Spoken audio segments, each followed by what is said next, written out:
So ito yung mga ginagawa ngayong araw. Nagbuhos ng puting para sa partition at yung iba nagbabakal para sa beam. Ayan, pangalawang beam. At ito nga ay yung maliit na partition, tapos may pintuan dito sa pinakamalaking kwarto. Yan ang ginagawa sa ngayong araw.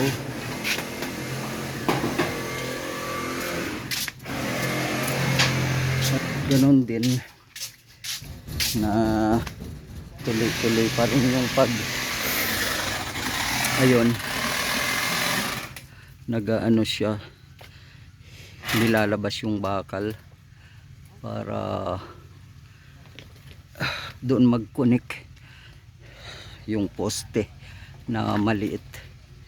Yan yung nandito na sa may kitchen, sa may bomba.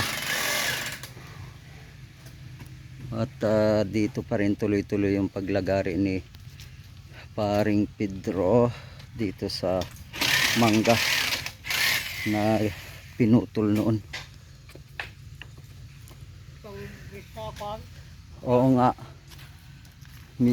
tama lang yun yung nipis niya para kahit depress. Oo. Ayun, tatanggalin daw.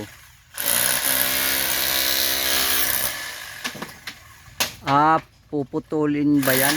Ayaw nga puputulin. Dahil yung beam nasa taas pa niya eh.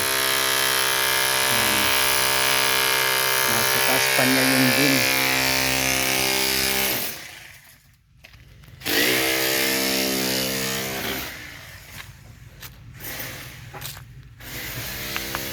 So tuloy-tuloy ang trabaho namin ngayon.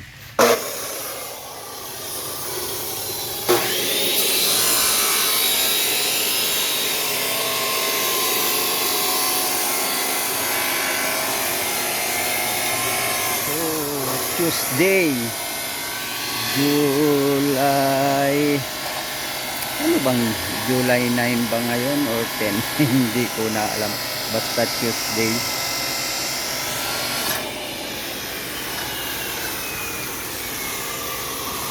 Ano bang date ngayon? July ano?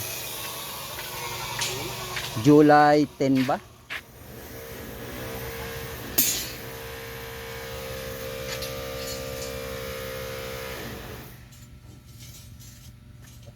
Hindi ko na alam. Oh, hindi na alam ang mga araw at date. Ayan.